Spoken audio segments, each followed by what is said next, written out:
Get strong.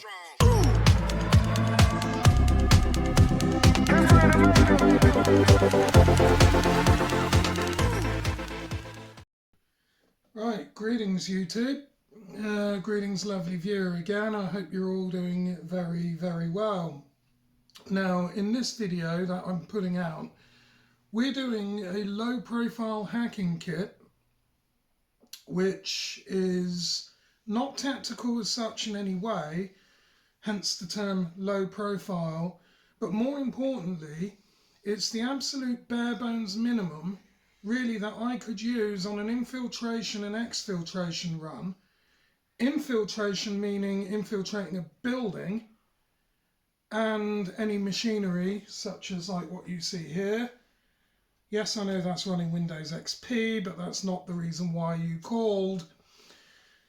But more importantly, with the infiltration of certain machines and environments, that could then lead me on to other things such as privilege escalation and leading up to the exfiltration of data or information or whatever it is I so wish, all the while maintaining access.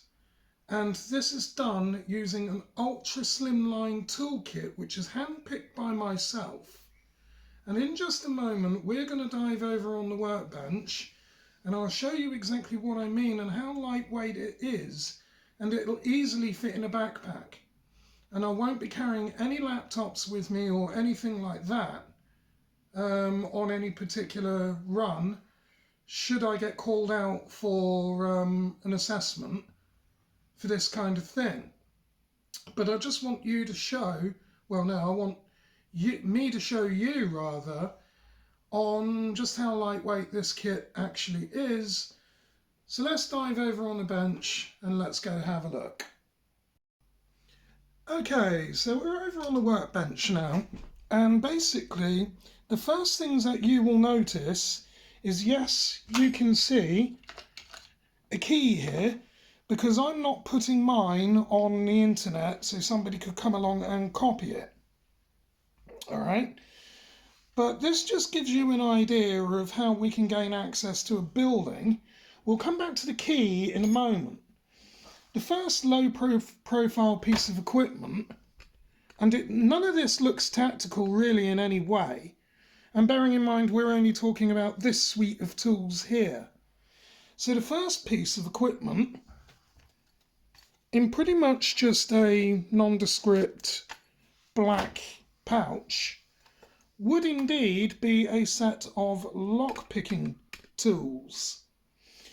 Now that's self-explanatory. I've done videos on lockpicking before, so I don't really think that you need me to demonstrate the lockpicking here.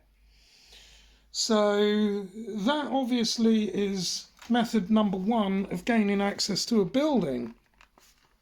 Now there is a second method that I can show you using Blu-Tack.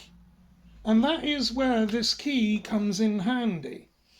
So what we'll do is we'll first take out the Blu-Tack. And there are many, many, many ways that you could actually go about doing this. So there's our Blu-Tack, and all we're going to do is just take our key and push it into that Blu-Tack.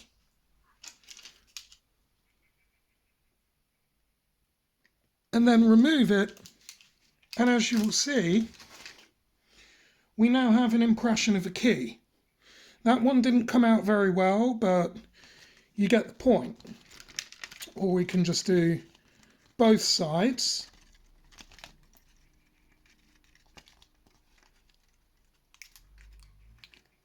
That's a bit better, but you get the idea.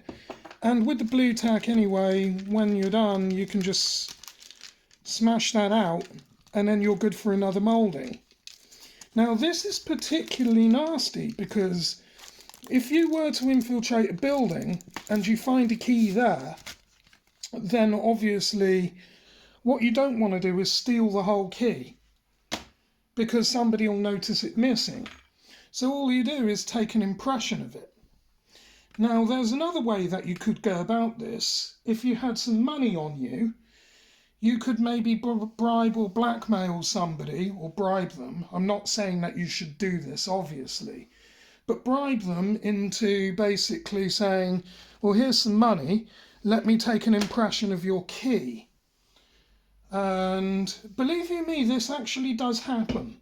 It happens a lot more than people really actually think. Okay, but that's that done with. So we've gained access to a building, we've managed to duplicate a key, so we can come back again and again and again. All right. Now, once we're in the building, the first thing I'm going to be looking for is a computer. All right. So we'll just set these off because these are talked about and done. Once I come across a computer, well, there's a whole suite of tools that I have here. And no, I'm not giving away any of the software, so don't even bother asking me, because a lot of these have got viruses on them. And there's also the USB rubber ducky. Now what I can do is I can come back, once I've gained access to the building, I can work out what computer systems are there, and then I can custom make a payload for it. Now, I'm not going to go reading all of this off by heart now, so you can pause this and read it as you so wish, or just go on Google and look at this, and you'll see pretty much what can be done. But in short, yes, I can create custom payloads, custom viruses to take over machines, and a whole variety of functions there in between. Now, another thing that I could do with these as well, if I so wished, I could throw these in a parking lot or hand one into a reception desk of a company in the hopes that somebody will plug this into a computer and essentially expose their network at my command. So then I get a backdoor access into the machine or into the network accordingly. And believe you me, I have a whole load of these nasty little flash drives here, which are suitable for that purpose and other things in between. So that's what we can do with that.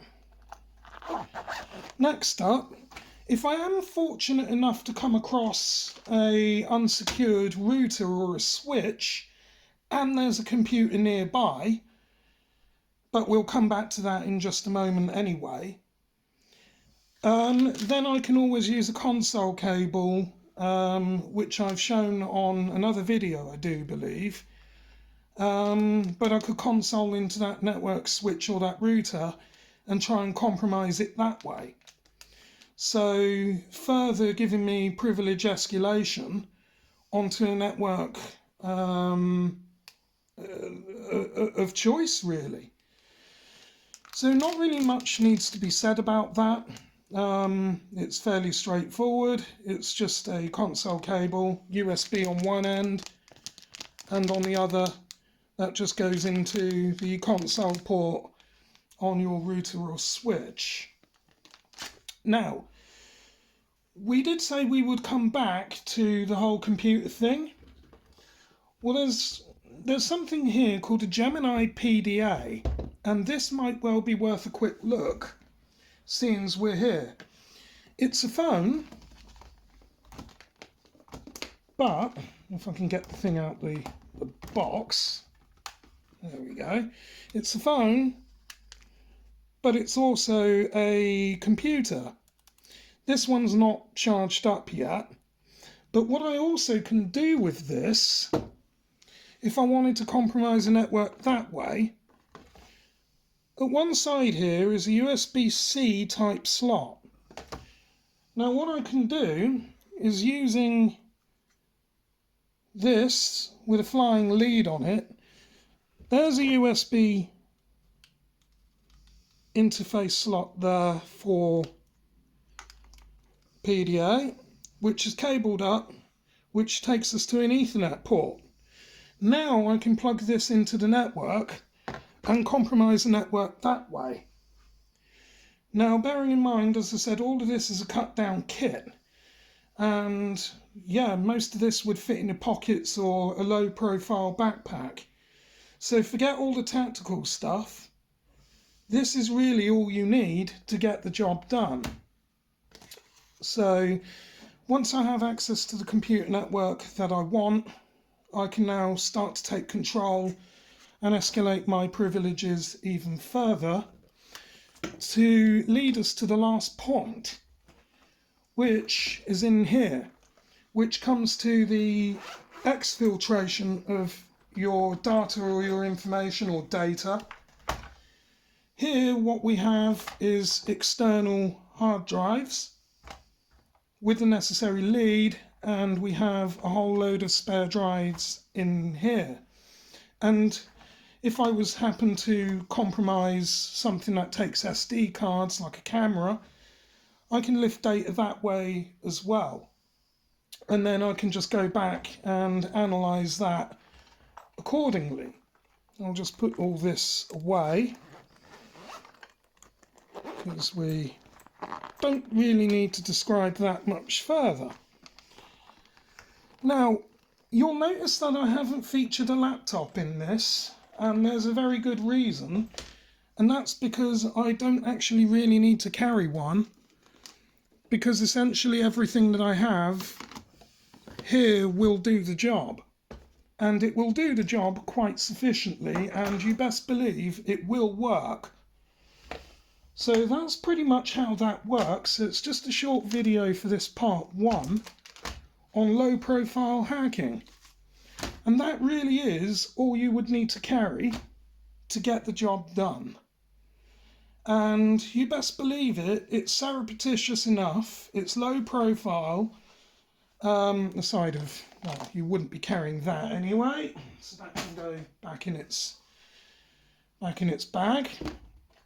But this is pretty much all that you would need in order to launch a hack against a, should we say, a moderate, a moderate scale attack against somebody that's moderately configured. But again, back onto the whole blue tack thing, carrying money with you as well to bribe somebody off so that they would poke a key on there for you. It's all easy. It's all easy to do. You could find somebody in a smoking shelter or outside on their break or whatever, offer them £100 just to push a key on there. And you best believe there are people out there that are desperate for the money in this time that would go about doing that. And they would quite happily give you a copy of the key. But as I said before, I under no way condone illegal behaviour. This is just strictly, as I said, for entertainment purposes only. And for those of you who are ethically hacking like myself, it could be a part of your job that you do. You see, if you get called out to do a penetration test to find out a vulnerability, you best believe that that could be something that crops up. But there you are, that's just a short video for you on some of the tools that could be needed, as I said, to pull something like that off. So make of that what you will, and we will proceed to closing out. Right, so there you are, people. It was just a short video there that I thought that I would put out for you. So do be aware of that one. You see, it's all well and good people having all these tactical bags and all the latest and greatest hacking kit, but the problem is they're just going to draw attention to themselves at the same time. All right, it looks good for the movies, it looks good for their morale, and it looks good to carry that stuff, although sort of not really. But there you are, it just goes to show that the lower profile you are, the better off you'll be. You'll fly under the radar and you don't need to carry nearly as much kit. So anyway, this has been yours truly. I hope you enjoyed the video, and hopefully you'll stick around for part 2 at some point when I go through some pretty high profile kit that really can get other jobs done. But like we said, it's high profile and that carries a bigger risk. But anyway, thank you for stopping by, and as always, I wish you all the very best in your endeavours, and remember, keep it legal, keep it ethical, and keep it strictly in the trade or just for fun in your own home. Don't go practicing this stuff anywhere else, alright? And don't be a dumbass and get your ass busted, alright? That's me over and out. Bye.